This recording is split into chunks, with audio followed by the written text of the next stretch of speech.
AITA for calling the cops on my brother after he stole from me? I, 19 female, and my brother, 17 male, have never really gotten along.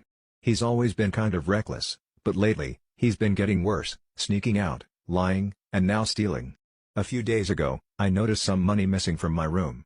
I don't keep a ton of cash, but I had about $300 saved up for something important. Gone. At first, I thought I misplaced it, but then I checked my brother's room, and guess what? I found some of my bills crumpled up in his drawer. I confronted him, and he straight up denied it. Even when I showed him the money, he said he found it outside. Like, bro, be serious. I told my parents, expecting them to back me up, but they brushed it off, saying, he's just a kid, he probably needed it for something. That me off, so I told my parents either he gives it back, or I call the cops. They didn't take me seriously, so I actually did it, not to get him arrested or anything, just to scare him. The cops came, talked to him, and made him give me the money back. They didn't charge him, they just gave him a warning. Now my family is mad at me, saying I took it too far and should have just let my parents handle it. But they weren't doing anything, and I'm tired of him getting away with stuff. Am I the a-hole for calling the cops on my own brother? Of course you're not the a-hole, up. Your brother stole from you. That's what you do when somebody steals from you, you call the cops. You are absolutely right, your parents brushed you off, so you had to call the cops. If they weren't doing anything about it, somebody should have, and you did the right thing. Your brother is the end result of parenting. Your parents at that. Every time I hear somebody complaining about how this kid turned out bad or whatever, look, 95% of the time, it's the parents' fault. The other 5%? Sociopath or psychopath, and that's just nature. Parenting. Your parents at that.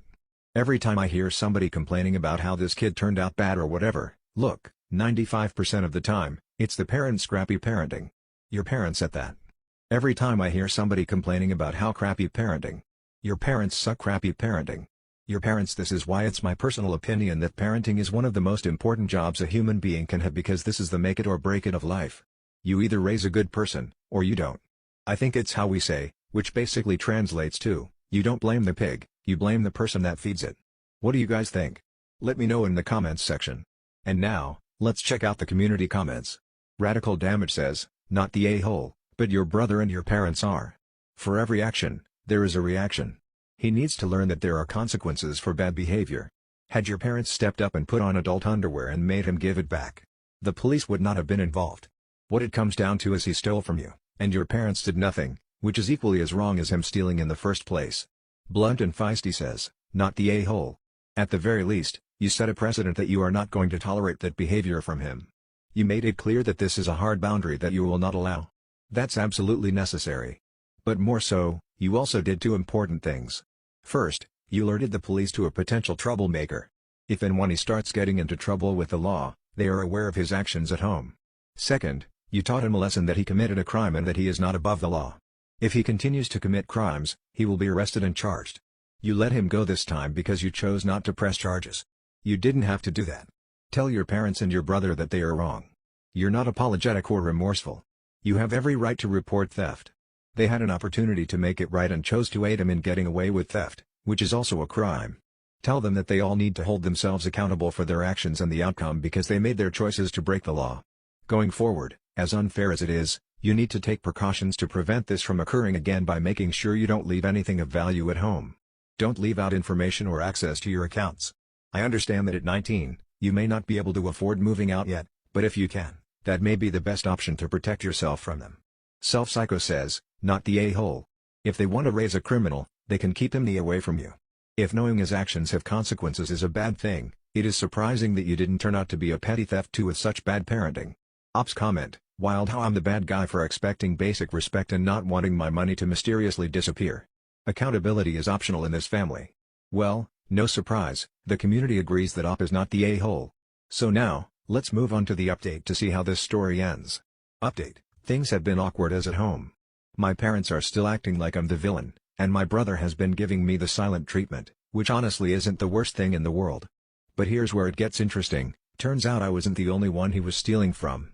A few days after everything went down, my mom pulled me aside and admitted that some of her money had gone missing too. She thought she had just misplaced it, but now she's realizing it was probably him.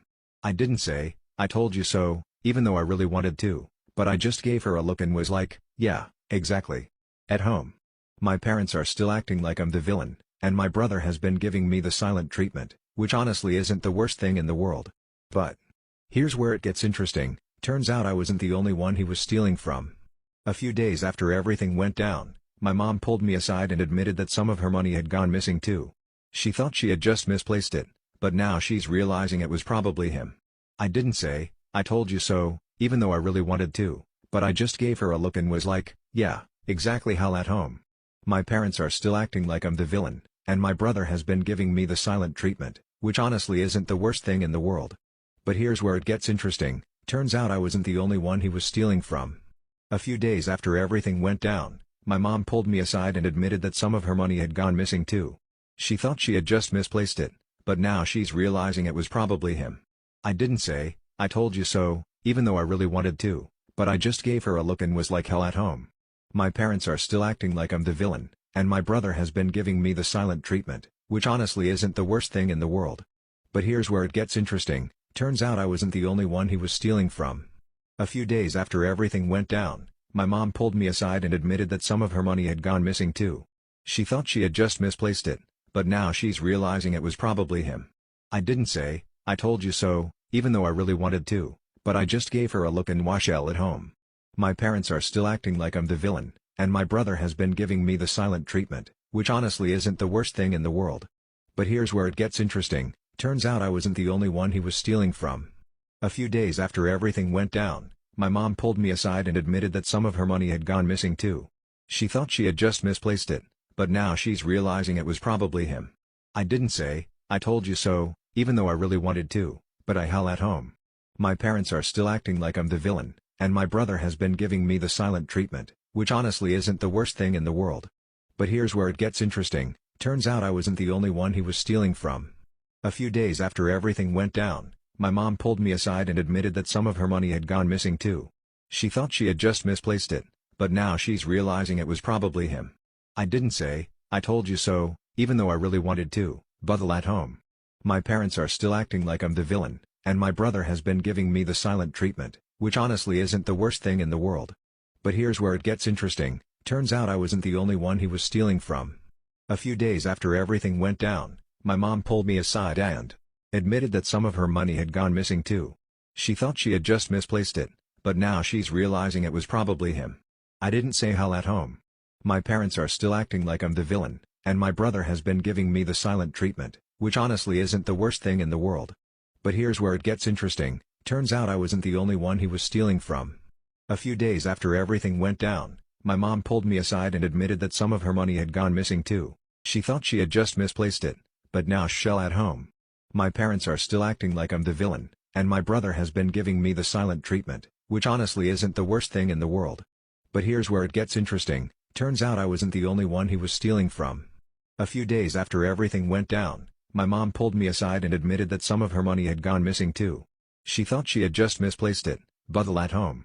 My parents are still acting like I'm the villain, and my brother has been giving me the silent treatment, which honestly isn't the worst thing in the world. But here's where it gets interesting. Turns out I wasn't the only one he was stealing from. A few days after everything went down, my mom pulled me aside and admitted that some of her hell at home. My parents are still acting like I'm the villain, and my brother has been giving me the silent treatment, which honestly isn't the worst thing in the world. But here's where it gets interesting. Turns out I wasn't the only one he was stealing from. A few days after everything went down, my mom pulled me aside and admitted hell at home. My parents are still acting like I'm the villain, and my brother has been giving me the silent treatment, which honestly isn't the worst thing in the world. But here's where it gets interesting. Turns out I wasn't the only one he was stealing from at home. My parents are still acting like I'm the villain, and my brother has been giving me the silent treatment, which honestly isn't the worst thing in the world. But here's where it gets interesting. Turns out I wasn't the hell at home. My parents are still acting like I'm the villain, and my brother has been giving me the silent treatment, which honestly isn't the worst thing in the world. At home. My parents are still acting like I'm the villain, and my brother has been giving me the silent treatment, which honestly isn't the worst thing in the world. Hell at home. My parents are still acting like I'm the villain, and my brother has been giving me the silent hell at home. My parents are still acting hell at home. My parents are still hell now. My parents are finally taking it seriously, but instead of being mad at him, they're talking about how he's just going through a phase and how they don't want to be to him. Meanwhile, he's still stomping around the house, acting like I ruined his life. At this point, I've just distanced myself completely. I'm keeping my door locked and not leaving anything valuable around, and honestly, counting down the days until I can move out. Didn't expect this to get so much attention, but I really appreciate all the comments. It helped me see that I wasn't overreacting, and honestly, it's been reassuring to know I wasn't crazy for standing my ground. So, do I feel bad? Nope. Do I regret it? Still no. If no one else is going to hold him accountable, at least he knows I will. Again, I really didn't think this would up like it did, but I'm glad to know I wasn't overreacting. Definitely keeping my guard up from now on. Thank you, guys. Well, be good for you. You did the right thing, and now you just need to protect yourself. The rest is up to your parents, so here's wishing you the best. Thanks for sharing, and take care. Now, I know that story was a bit short, so don't leave just yet because the next story has 3 updates. So let's move on with story 2. This post is from the subreddit Am I the A-hole? And it's by user KimberRex22. Am I the a-hole for sterilizing myself against my partner's wishes? Okay, Reddit, I need some unbiased outside opinions because I truly feel like I'm going crazy dealing with this situation. I, 28 female, and my partner, 28 male, have 2 children together and have been married for 8 years. For those 8 years, I've either been on birth control when we were preventing pregnancy or tracking my cycle when we were trying to conceive. Adding this to just give the community the context that reproductive responsibility has always fallen on my shoulders. Recently, we discussed the possibility of being done with children since we have our 2, and the family really feels complete. My partner is in agreement that a 3rd child is off the table for him as well. So with that, I thought, great. I can bring up sterilization for either him or me. The reason I wanted this is that I've had every form of birth control before, and none of them ever left me feeling 100% okay. So I wanted to be done with birth control completely since we both agreed we're done. It's been about 3 months since I brought up more children, so I suggested either getting a vasectomy for him or getting a salpingectomy, removing my fallopian tubes. What I thought would be a productive conversation completely blew up. He outright refused a vasectomy, and when I said I was okay with that and said I'd happily get a salpingectomy, he completely flipped his on me, screaming about how he forbids it from happening and he won't allow me to damage myself like that. I ended up just leaving the conversation and headed to get our kids from school, but on the way, I ended up calling my gynecologist to schedule a consultation for this salpingectomy after making sure I wouldn't need my spouse's approval. So, Reddit, am I the a-hole if I go through with the sterilization against my partner's wishes? Well, to your question, no, I don't think you'd be the a-hole. However, I do think that you've got a bigger issue than just going through with a surgery or not. In my opinion, this is a relationship impasse, and you really need to have a very thorough and deep conversation about expectations to see if this is a sort of deal-breaker situation. I'm with you on the logic of it. If neither of you wants to have more children, then yeah, make your life easier. Either he gets a vasectomy, or you get the salpingectomy, which you are absolutely okay to do. But the way you mentioned he flipped out, I get the impression that for him, it's not a logical situation, it's an emotional response, and that usually means that logic jumped out the window. So if I were you, I'd get to the root of that problem and then see what you have to do. What do you guys think? Let me know in the comments section. And now, let's check out the community comments. Lady Aim says, "Ew, he just tipped his hand to how he really feels, and it's unsavory. You're not the a-hole, and I hate that you're questioning that. Your body, your choice. You're done with kids, and this is a logical step. Why does he feel this way so strongly on both of you? What has him so twisted?" Op response, "I honestly wish I knew. He seemed supportive of our friends, both men and women, who have had sterilization procedures." Desert Grimmer Worm says, "Damage yourself? Does he not realize that birth control has serious side effects? I can't help but think it's more than the procedures. Even though he said he's done with wanting more kids, his actions say otherwise. He's not being honest with you. If you love this man, talk to him again. Be firm. Find out what he is really not saying. He is your partner, and he should be supporting you in your choice for the procedure. You should not be hiding it. I'd say he is the a-hole." Fred Redfui says, "Not the a-hole. Dude is going to try to get you pregnant again. His response is terrible and suspicious. Get it done in secret, but be ready for him to leave you if he finds out. But also be ready for baby 3 if you stay. I would be suspicious of someone who screamed at me because it speaks of uncontrollable rage." Okay, well, the community agrees that Op is not the a-hole, so now let's move on with the first of the 3 updates to see what happened next. Update 1. Due to the support and advice I found on here, I managed to get the confidence and level-headed space needed to try to have another conversation with my partner. After getting our children to their school and daycare for the day, I went to our local coffee shop to pick us up each a cup. I figured it could either be seen as a show of care or a peace offering. Once I got home, He was sitting at our island, doom scrolling through TikTok. I think we've all been there. I decided standing across from him would be a better choice, so I gave us our respective cups and asked if I could get his attention for a conversation. What I hoped would be a productive conversation turned unproductive quickly as he sighed with an eye roll and turned off his phone. I started by asking the big question of whether he wanted any more children. I even suggested he shouldn't think about what I said on the subject and just tell me his feelings about more children. With that, he answered a firm no and told me, as he said before, a third child is and will always be off the table. I then asked him if he had any fears or concerns about surgeries or medical procedures. He said no to this question as well. So I asked if he understood the procedure and what it entailed, and he said yes, he does, which is why he doesn't want me to get it done. I wouldn't be a woman if I got any part of my reproductive organs removed. He refuses to allow me down that path.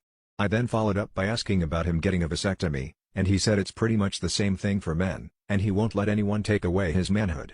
The final question I managed to ask was, did he just expect me to be on birth control forever? This man looked me in the face and said, it's worked so well for me already, why change things up? Guys, as I stated in my previous post, I am miserable and in debilitating pain with birth control. At the end of this, I just grabbed my coffee and went to sit on our porch, just trying to wrap my head around the conversation while he sat in the house acting like nothing is wrong and we're just having a normal day off together. Alright, well, we've gotten to the root of the issue. It's ideological, and at this point, I think this is kind of a deal breaker, and it will get for op. So now let's move on to the next update to see what happens. Final update. Hey Reddit, I just wanted to give a small update. I've been reading all of your comments on my last 2 posts.